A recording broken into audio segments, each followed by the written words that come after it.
दो विधायकों की बढ़ोतरी पर मैं दोनों विधायकों का स्वागत करता हूं, अभिनंदन करता हूं और इनको बहुत बहुत बधाई देता हूं, शुभकामना देता हूं।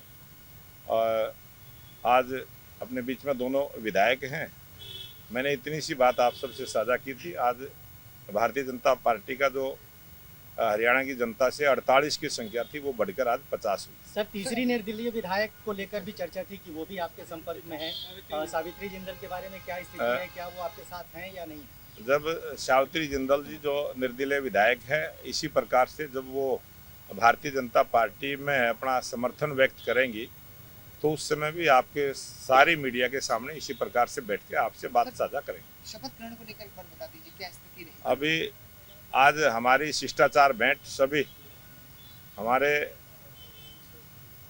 मुख्यमंत्री नायब सिंह सैनी जी ने, हमने और संगठन मंत्री जी ने अपने राष्ट्रीय नेतृत्व के साथ आज मुलाकात की है और कुछ बातें हुई हैं और कुछ समय के बाद जैसी जानकारी, जैसा दिशा निर्देश कब सख्त होनी है, क्या समय हमें मिलेगा, हरियाणा प्रदेश की टीम को जब भी हमारे पार्लियामेंट्री बोर्ड का जो भी फैसला होगा, जैसा भी आएगा, तुरंत मीडिया को बताने का काम करें। मुख्यमंत्री नायब सिंह सैनी रहेंगे? ये हमारा पार्लियामेंट्री बोर्ड, जब हरियाणा प्रदेश में चुनाव चले हैं उस समय भी जो बातें चली थी उस अब आज रिजल्ट आ चुका है और हमारा रिजल्ट के बाद जो हमारा राष्ट्रीय नेतृत्व, जो पार्लियामेंट्री बोर्ड, जो एक प्रक्रिया है संवैधानिक, वो पार्टी उसका पूरा करेगी और जैसे ही पार्लियामेंट्री बोर्ड जो भी दिशा निर्देश करेगा उसके ऑब्जर्वर तय होंगे, वो जैसा भी आदेश करेंगे और हमारे विधायक दल की बैठक भी होगी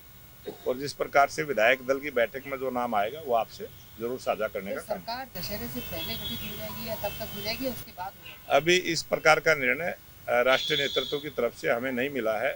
संभावनाएं हैं कि हो सकता है, त्योहार का दिन है अभी और तीसरी बार हरियाणा में भारतीय जनता पार्टी की सरकार बनी है, एनडीए की सरकार बनी है, तो जैसा भी डेट हमें मिलेगी हम बताएंगे। अलायंस पार्टनर्स जो कांग्रेस के हैं उन्होंने उनके ऊपर ही सवाल खड़े करने शुरू कर दिए हैं क्योंकि इस तरीके के नतीजे खुद हरियाणा में भी रहे, आगे चल के भी क्या आपको लगता है कि अपोजिशन कैंप यूनाइट रह सकता है क्योंकि अभी भी नहीं रहा है?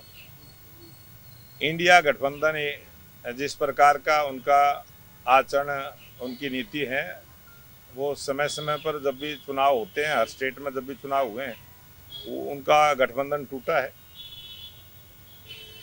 माथुराम की जलेबी बड़ी फेमस रही इस बार।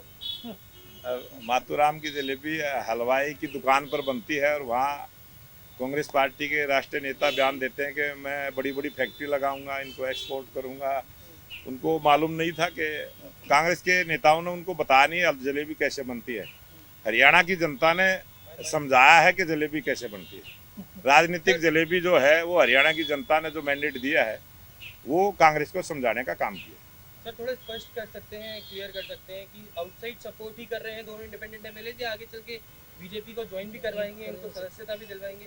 वो भारतीय जनता पार्टी का आज समर्थन किया है और संवैधानिक रूप से जो हमारे लोकतंत्र में, जो संविधान में जिस प्रकार की प्रक्रिया है उसी आधार पर काम करते हुए आगे बढ़ेंगे। तो समर्थन दे रहे हैं ना? समर्थन दिया। सर, आप लोगों ने ये समर्थन की मांग की थी या स्वेच्छा से ये लोग बीजेपी के साथ आ रहे हैं? वो सामने बैठे हैं दोनों विधायक, वो अपनी बात रख देंगे। हरियाणा में जो स्टार जनप्रतिनिधि है, जनता ने चुना है।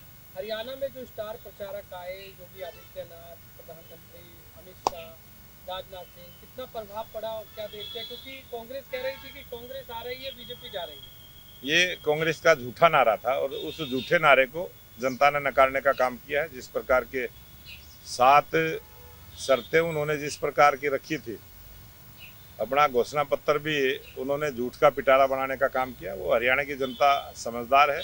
लोकसभा चुनाव में उनका झूठ बिका, कुछ वोटें उससे प्रभावित हुई और वो जो प्रभावित हुई थी उस बात से उनको जानकारी मिलने के बाद उन्होंने वापसी भारतीय जनता पार्टी में की है और भारतीय जनता पार्टी का सपोर्ट किया। हैट्रिक का श्रेय किसको देंगे आप?